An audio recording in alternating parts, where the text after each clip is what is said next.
Okay, Assalamualaikum warahmatullahi wabarakatuh. Salam hari Jumaat kepada semua likers di Guardian Fix Center. Seperti mana yang saya janjikan, saya akan cuba untuk membuat sedikit penjelasan ataupun sedikit perkongsian berkenaan dengan sebuah laptop yang baru semalam soft, hari ini sudah boleh hidup, boot ke window. InsyaAllah saya akan cuba buat sedikit kupasan bagaimana sesebuah laptop itu bermulanya kita masukkan adapter dan dia boleh on. InsyaAllah cuba sharekan terlebih dahulu. Saya cuba sharekan dahulu ya. Mohon sharekan terlebih dahulu.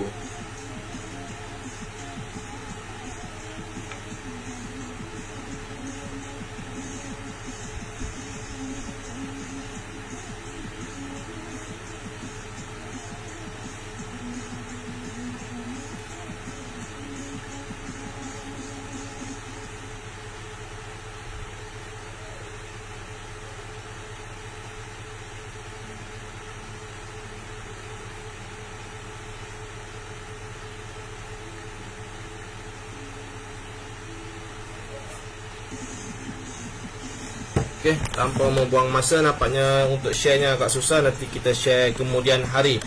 Saya cari posisi yang terbaik terlebih dahulu. Okay, laptop ini adalah laptop berjenis HP Pavilion dengan model HP Pavilion G6 dengan kod boardnya di AOR33MB6F1. Permasalahan pada laptop ini adalah pada peringkat awal bila dimasukkan adapter, dicolok adapter, ampere standby 35 mA, menunjukkan ada sedikit siklus data yang lompat, menandakan pada tegangan standby laptop ini tidak normal. Bila ditekan on, ampere naik sehingga 112 mA, tapi drop kembali kepada zero. Hasil pengukuran yang dibuat, hasil modifikasi circuit yang dibuat, laptop boleh on dengan cara modifikasi pada saklar power S3 nya. Okey, di sini saya ceritakan sedikit berkenaan dengan rangkaian power yang berada pada laptop ini. Kalau anda perhatikan, si N16 ini adalah jack adapter. Tempat masuknya kita punya adapter. Bila dimasukkan saja jack adapter,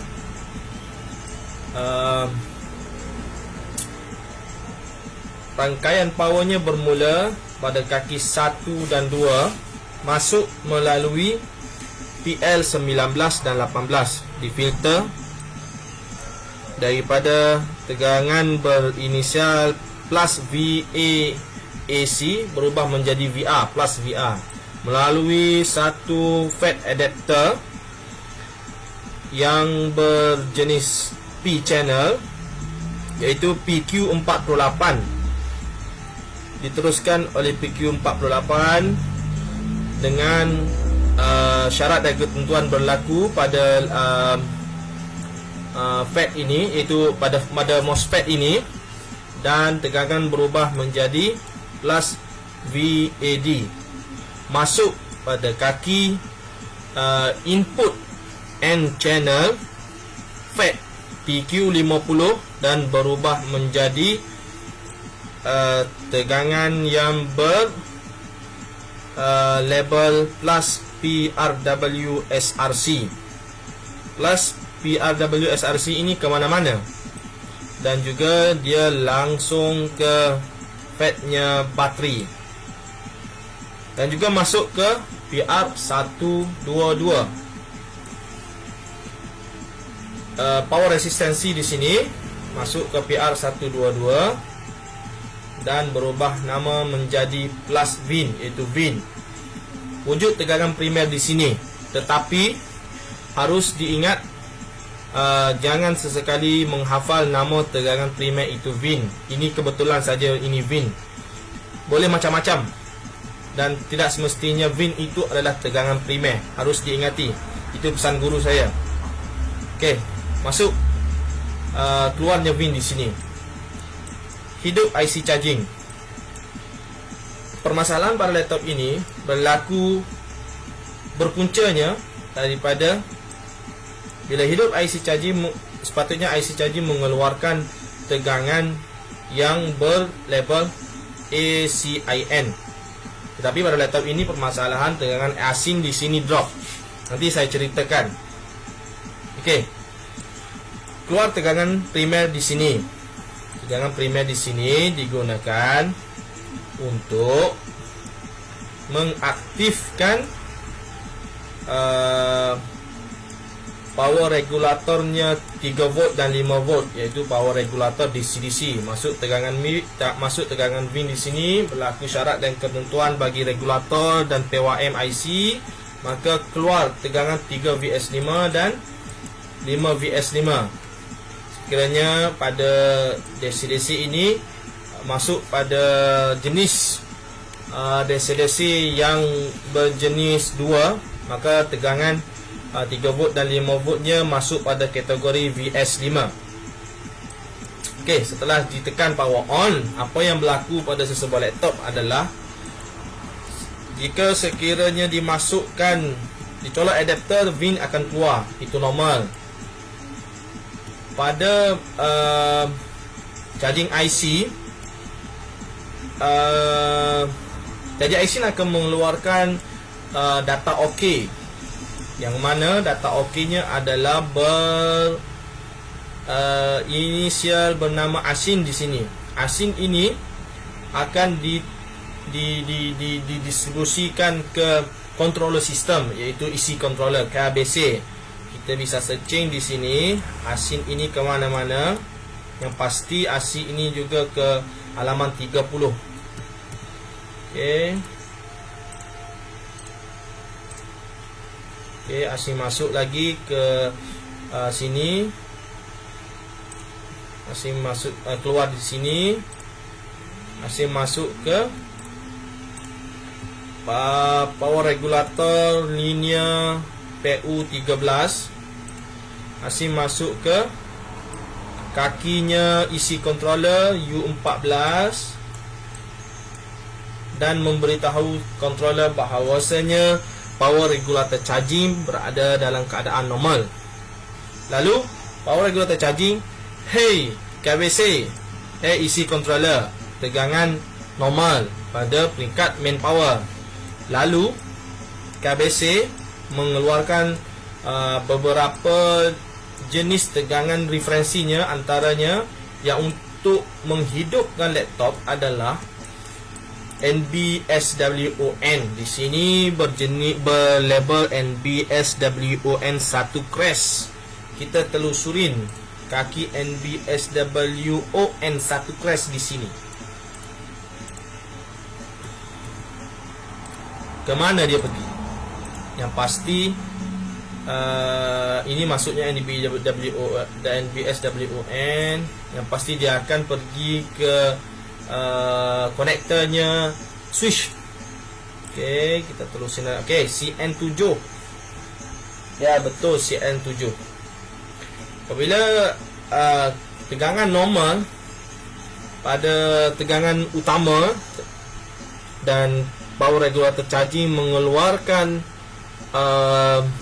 data OK-nya yang diberitahu kepada KBC, lalu KBC mengeluarkan data yang berjenis yang berlabel NBSWON pada kaki 4, yang mana pada NBSWON 1 crash ini akan masuk ke tombol switch, dan apabila ditekan saja tombol switch, data ini akan di shortkan ke ground. Lalu NBSWON ini ketika ditekan switch, dianya bernilai kosong, bernilai 0 volt. Lalu NBSWON ini sekiranya tidak ada pada konektor switchnya, membawa masuk tegangan utama masih lagi berada dalam keadaan yang tidak normal.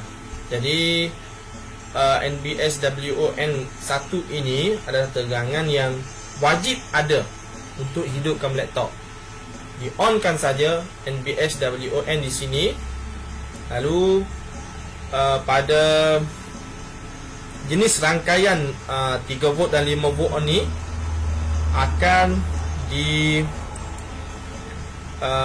keluarkan oleh isi controller data yang berjenis S5ON. S5ON ini masuk ke kaki entrik pada IC-nya 3 volt dan 5 volt dan mengaktifkan PWM IC 3 volt dan 5 volt. Lalu keluar 3 volt dan 5 volt power regulator 3 volt 5 volt. Laptop boleh on. Laptop sudah boleh on. Untuk running diperlukan aktifnya power regulator VRAM di sini. Maka power regulator VRAM di sini akan mengeluarkan outputnya sekiranya laptop sudah boleh on dan bermulanya proses running fasa S3 pada sesebuah laptop, dan diteruskan lagi ke power regulator yang lain. Selanjutnya diteruskan juga pada power regulator PU13 ini, yang mana PU13 ini adalah power regulator linear pump yang berfungsi menghasilkan output MainD, LAN on, MainD 3.3 volt dan SUSD. Tujuannya apa? Tujuannya untuk mengkonversi tegangan 5VS5 yang dihasilkan oleh power regulator DC-DC dan 3VS5 yang dihasilkan oleh power regulator DC-DC ke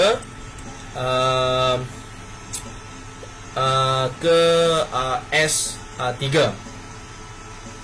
Sekiranya power regulator ini tidak aktif, maka laptop akan hidup mati. Kerana tegangan output 3 volt dan 5 volt di sini dan di sini. Okey. Ni sini. Di sini tidak akan dapat dikonversi ke darjat yang seterusnya, yang ke level yang seterusnya.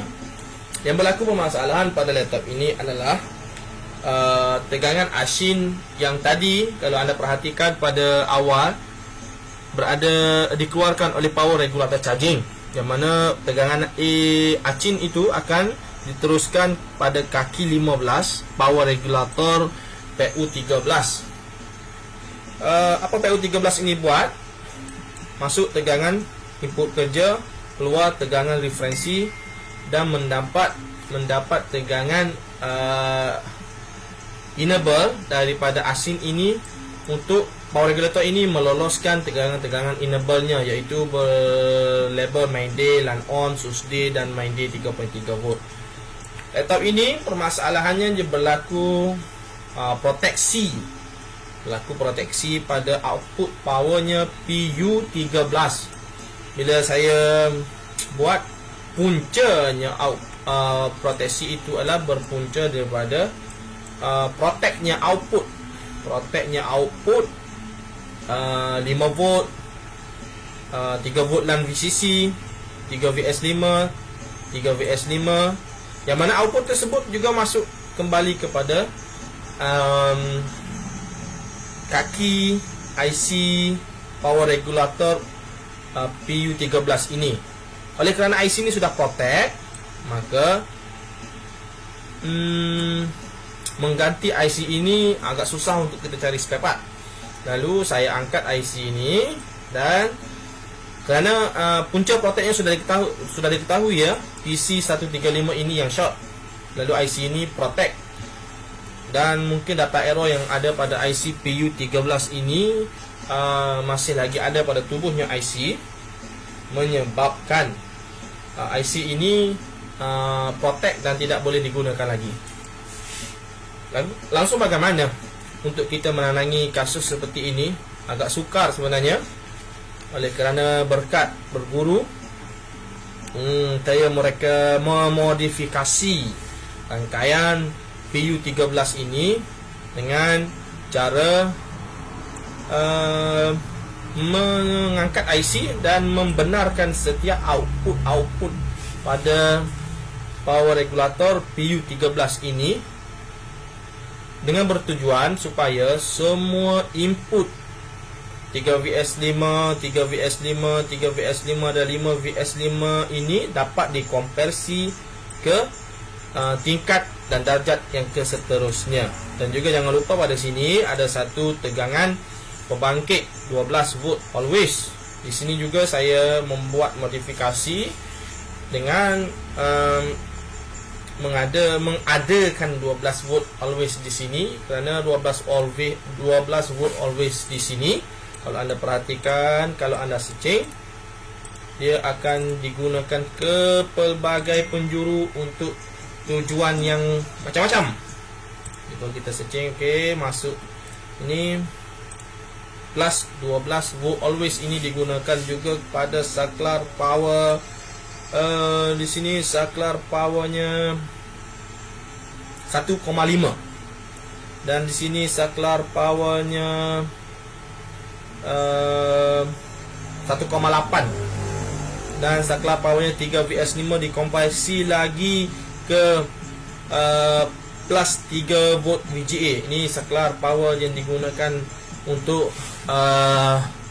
data aktifnya power regulator GPU. Dan juga 12 volt ini kita searching dia masuk ke mana? Dia akan masuk ke sini. Apa ni? Ini data OOPD yang dihasilkan oleh KBC dikonversi lagi menjadi 5 volt. Macam-macam. Dan juga digunakan di sini sebagai tegangan input untuk LED. Okey. Jadi 12 volt always ini jangan dilupa untuk kita jumper, untuk kita buat modifikasi, kerana 12 volt always ini juga teramat mustahak. Okey. Kesimpulannya pada laptop ini, untuk onkannya memerlukan beberapa data, beberapa output yang perlu ada, antaranya tegangan primer, data OK, power regulator asin. Yang mana data OK, power regulator asin ini dia akan ke mana-mana. Dan salah satu tempat yang dia akan pergi adalah pada regulator EC controller. Ini teramat mustahak untuk menghidupkan laptop. Sekiranya tegangan ini drop, maka EC controller macam dia tidak tahu, macam dia tidak menerima isyarat bahawasanya main power bekerja dalam keadaan baik. Oleh itu diwajibkan, dibutuhkan, kata guru saya, dibutuhkan asin itu masuk ke kaki EC controller. Mana tadi? Asin. Kita cuba searching asin. Okey, ini. Okey, masuk ke kaki asin. Jangan selalu berpatokan pada asin ini. Okey, asin di sini masuk, memberitahu KBC bahawasanya main power, data OK-nya main power pada keadaan baik, dan KBC mengeluarkan MBS WON yang digunakan pada tombol switch untuk men-onkan laptop. Okey, itu saja saya rasa perkongsian untuk kali ini. Saya doakan semua anda di sana selalu cemerlang, selalu mendapat rahmat Allah Subhanahu wa taala. Saya sudahi dengan assalamualaikum warahmatullahi wabarakatuh.